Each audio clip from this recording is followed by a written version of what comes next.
All right, we need to talk about October 13th. So we all know that we got the CPI report back and it missed the expectations by a little bit again. And it showed that inflation is still, taking a while to come down. So this is going to have some ramifications on, cryptocurrency for the rest of the year. And I think the biggest thing that we can take away from this is we know that there's going to be more interest rate hikes.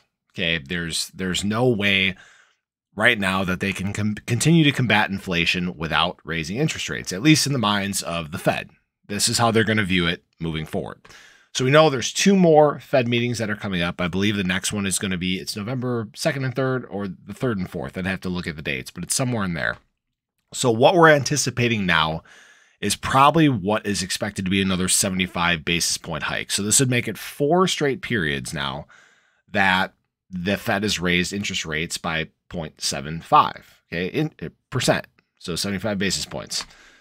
So what this means for crypto is that there may end up being a little more downside. Now, I know I did a video earlier today talking about how there may not be much more. And this is still true. I think that right now crypto as a whole is very positive despite the macroeconomic conditions that are going on. It seems like there's a lot of support right now. There's a lot of people buying cryptocurrency. It's the reason that you see, volume spiking at certain times. It's the reason that you see wallets for certain projects continuing to grow each and every single day. For example, like Cardano, they went from 3.5 to 3.9 million wallets in just 3 months here.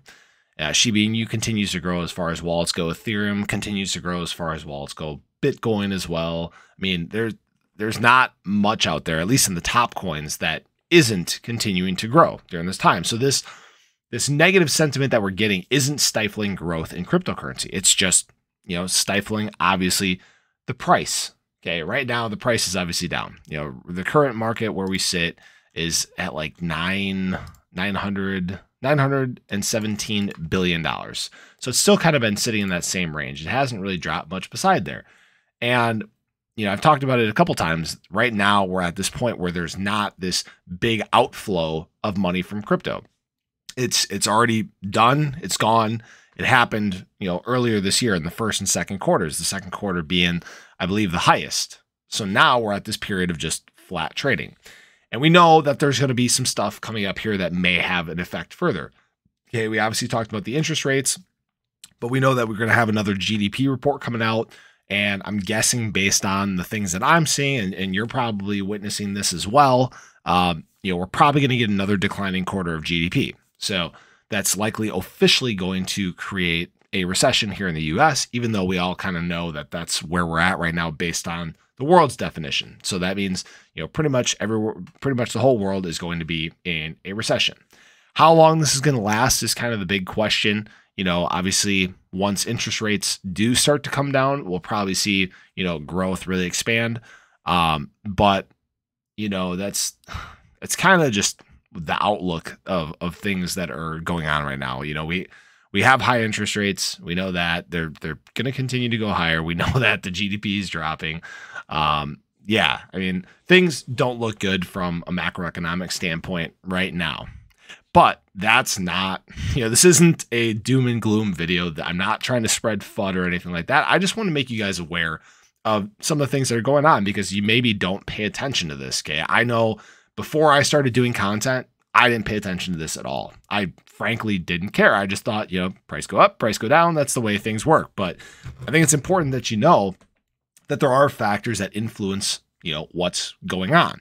And sometimes it can be kind of hard to comb through this data. I even still have problems with it sometimes. But now, again, because I do it so often on a daily basis, I can at least talk about it with you guys. And I think it's important that you know it. Okay, that's what I want you guys to take away. Now, that being said, I'm still very positive and bullish on crypto for the future. I don't think, this is going to be a big deal in the long-term grand scope of things. Typically once you hit a recession, the next decade of growth after that is explosive. Okay.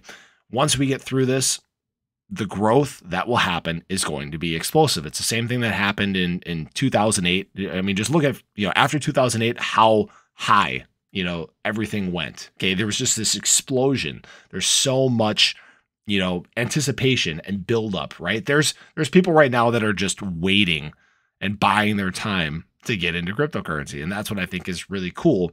So if you are, buying right now, buying these dips, setting yourself up well for the next cycle, I think you're going to be very happy. Now, obviously, this is not financial advice. Do what you want with your money. I always recommend doing your own research. I do tons of research before I get into something. I don't just ape in. That's not my style. That's a great way to get wrecked, because there's some projects out there that are not great, but just know that there are huge opportunities to be had during this time. So I hope you guys enjoyed the video. I appreciate you stopping out. Hope you're having a wonderful day so far. Hope you have a great rest of your weekend. If you haven't already, again, make sure you show your support, hit that subscribe button, hit the little bell, stay updated, notified anytime there's new content live here on the channel. Hope you have a wonderful day, and I hope to see you in the next one. Take care, guys.